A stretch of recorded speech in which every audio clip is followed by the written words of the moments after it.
Hey everyone, I want to go over today's lesson.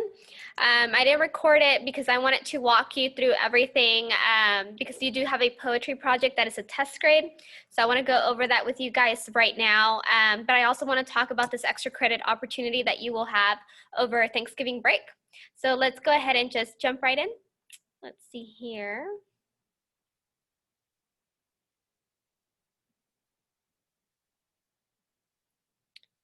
All right, so I'm going to go ahead and first start with explaining the extra credit that you guys have, or the extra credit opportunity that you guys have for this Thanksgiving break. So this extra credit opportunity is called the Great Thanksgiving Listen. And basically what it is you use an app, you download an app on your phone. It's called StoryCorp. And you use this app to interview a family member over Thanksgiving or during your break. It could be your grandparents, your parents, a sibling. Typically you want to interview someone older than you, and aunts, uncles, whoever, right? And you do this interview, and then you upload the interview for extra credit, and only I listen to the interview. You don't have to worry about it being published for everyone to listen to.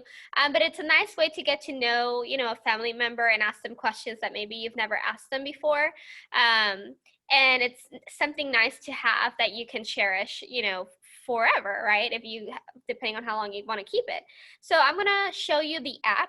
I do have it on my phone, and I don't know how well we're going to be able to see, but let's see here.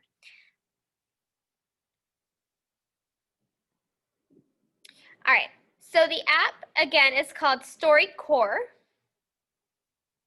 StoryCorps, C-O-R-P-S.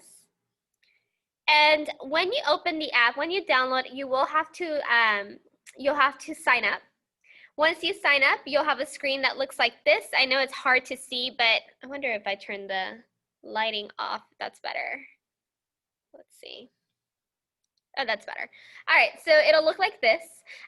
To begin your interview, you'll hit the little plus sign at the top. And it'll say, prepare an interview, record an interview. You want to prepare your interview first. You get to title your interview. So we're going to title it Interview with Grandpa. Again, you can interview whoever you want, right? With Grandpa.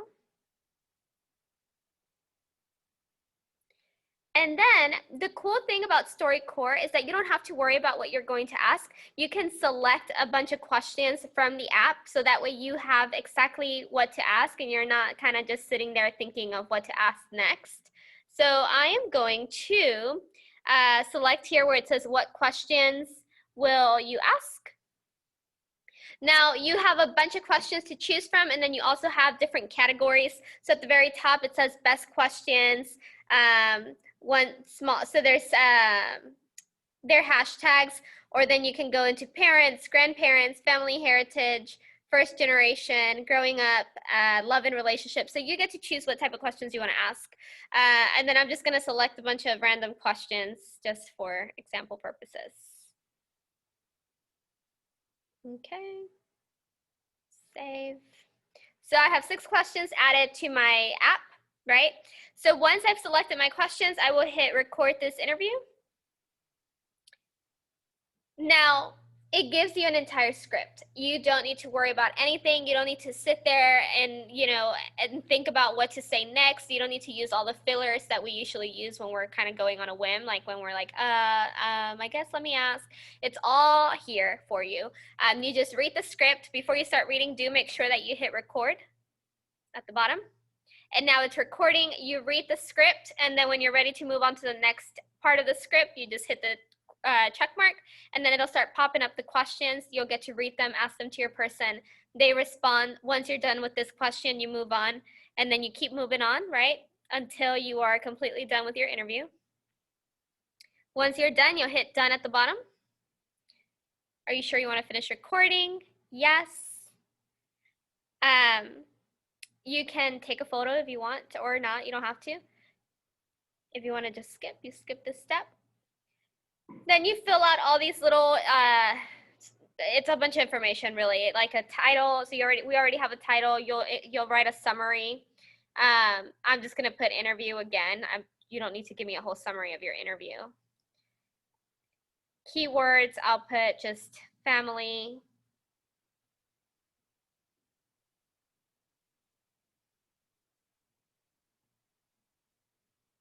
My phone is being funny. So family, participants, I'm gonna put grandpa.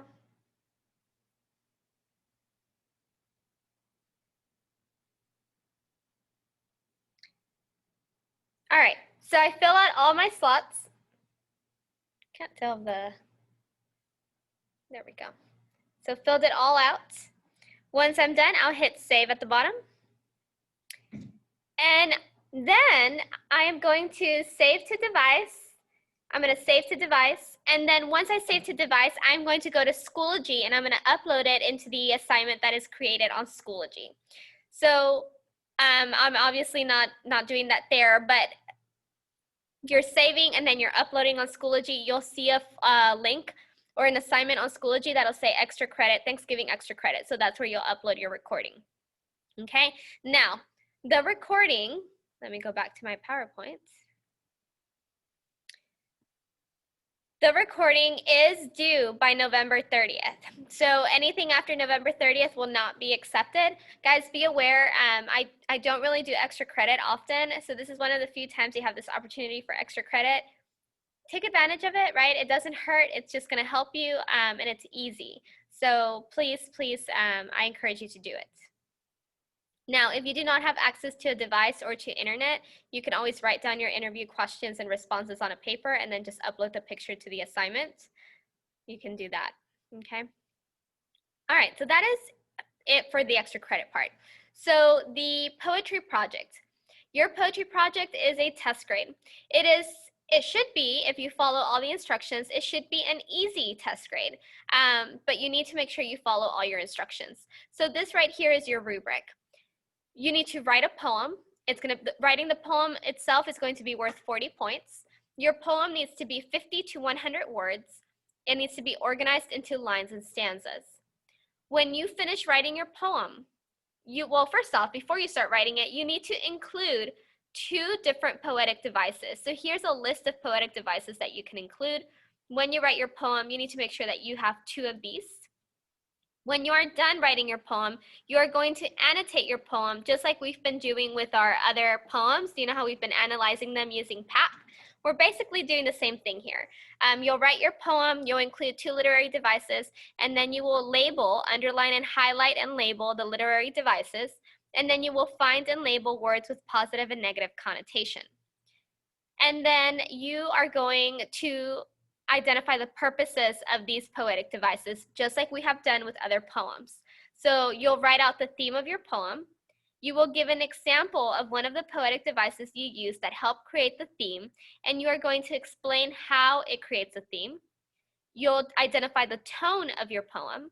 You'll give an example of one poetic device that you use to help create the tone, and then you will explain how it creates the tone. So you have to be very intentional with the poetic devices that you use. So if you're going to include a simile, make sure that that simile can be used to support either the theme or the tone. If you're going to use a repetition, make sure that one of them, that repetition either supports the theme or the tone. Okay, so please don't just add a simile or a metaphor, whatever, and then not be able to use it to support either theme or tone. You have to be able to tie those 2 poetic devices to one of these.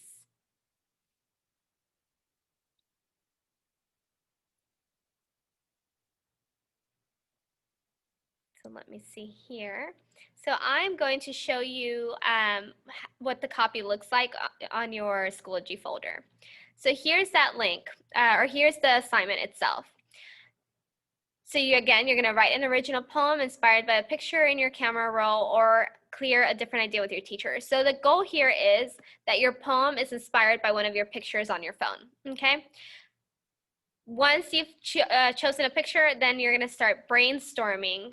All right, what is my poem going to be about? So I'm going to fill this out, or actually, I have a paper here.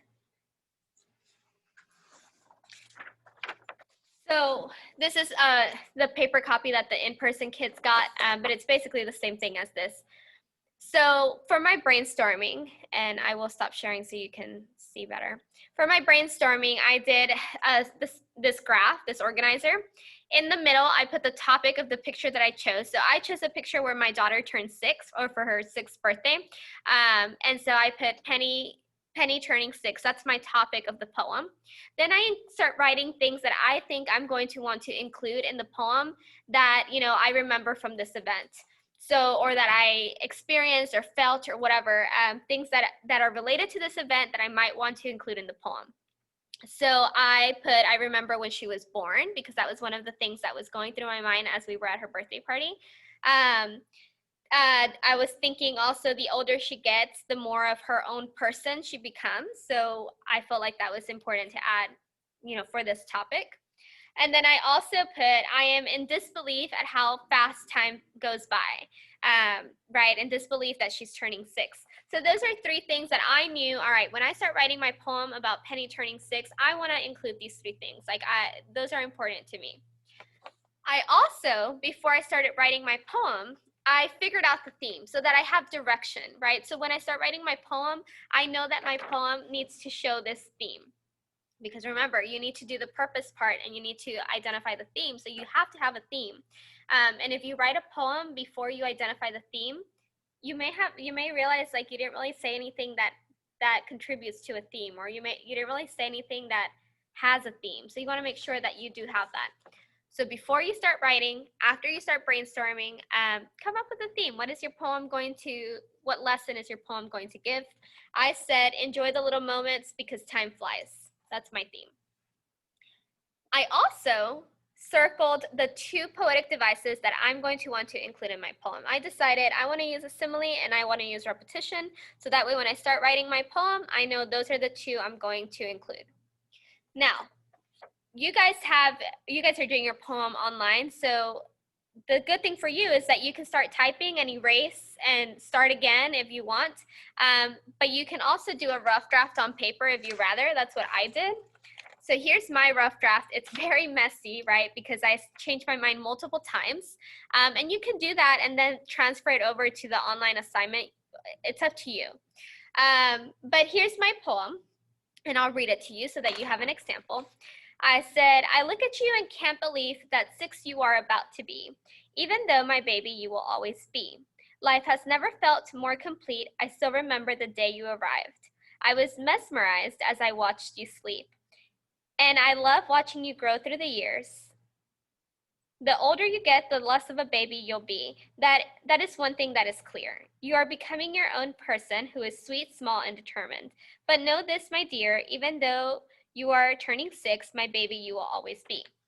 So, oops, I missed the line here. Where is it? Where's my simile? Oh, your giggles are music to my ears. That was a line in there. Sorry, guys, I missed the line. That's because it's all messy, because I did a lot of revising and editing. But anyway, the point is, once I did my rough draft, I transferred it over here. Now, I didn't get to finish writing it all, but I started separating it into stanzas because your poem needs to be separated into stanzas. So I started separating into stanzas. And then I should finish it, but before I finished it, I did start annotating so that I wouldn't forget. I started circling the words that have positive diction.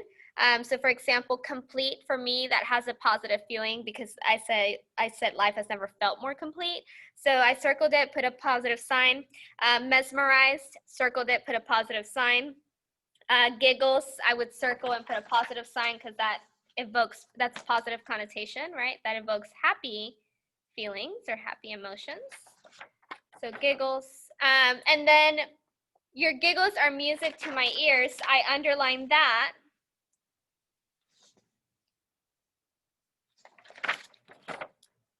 Your giggles are music to my ears. I underlined it and I labeled it metaphor because that's my metaphor. So remember, once you start writing it out in your paper, in your assignments that you get when you click on Schoology, you do have to go back and label all the literary devices that you used and then the positive and negative connotation. When you're done doing that, then you're going to fill out the purpose part of your poem. So first off, you need to tell me the theme of your poem. It says the theme of my poem is, and let me actually go back to my copy here online.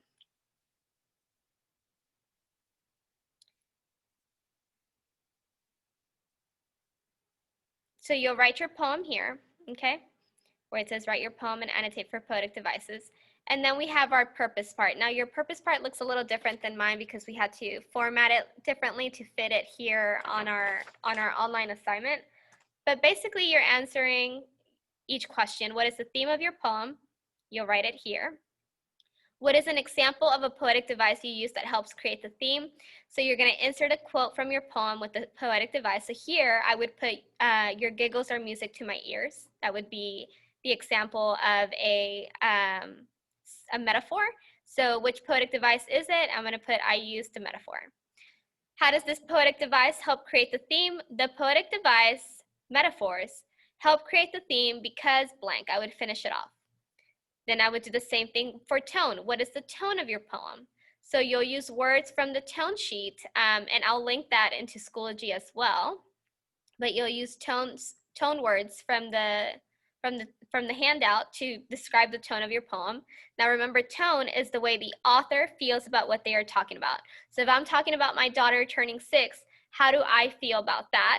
I would choose a tone word that describes how I feel about that. What is an example of a poetic device you use that helps create the tone? Well, my other poetic device was repetition. So I would put the text evidence or the line from the poem that is repeated. What poetic device is it? I used repetition. How does this poetic device help create the tone? So the poetic device, repetition, helps create the tone because blank. So this is why I say that you have to be very intentional with the type of poetic devices you use, because you're going to have to answer these questions and you're going to have to tell me how the poetic devices you used in your poem contribute to either theme or tone. And if they don't contribute to anything, it's going to be hard to fill out this part. So please make sure that you plan all that before you actually write your poem. Again, your poem will go here. You do the purpose right here. Your answers go in these white boxes. And then do not forget that you must annotate. Annotating alone is 20 points. The purpose is 40 points. Writing the poem is another 40 points. And then do notice that positive connotation is highlighted in blue, negative connotation is highlighted in red. So this project here, this poetry project, like I said, it is a test grade, and it is going to be due on Saturday the 20th before midnight. Sorry, the 21st. Today's Thursday the 19th, the 21st. So Saturday the 21st before midnight. After that, the Schoology assignment will not take any more submissions. It'll lock. So please make sure that you get this project taken care of before the 21st. If you need any help whatsoever, I am available tomorrow during Lobo time at 8:30 a.m. Or you can always message me on Schoology. All right, guys, that's all we have. Don't forget about the extra credit. That's a great opportunity for you guys. It doesn't hurt, right? It's easy and it helps your grade. And then please, please follow all the instructions on the rubric for the poetry project. It is meant to be an easy test grade, but you have to follow the instructions. Otherwise, you're going to miss out on important parts that are worth a lot of points. All right, guys, have a good one.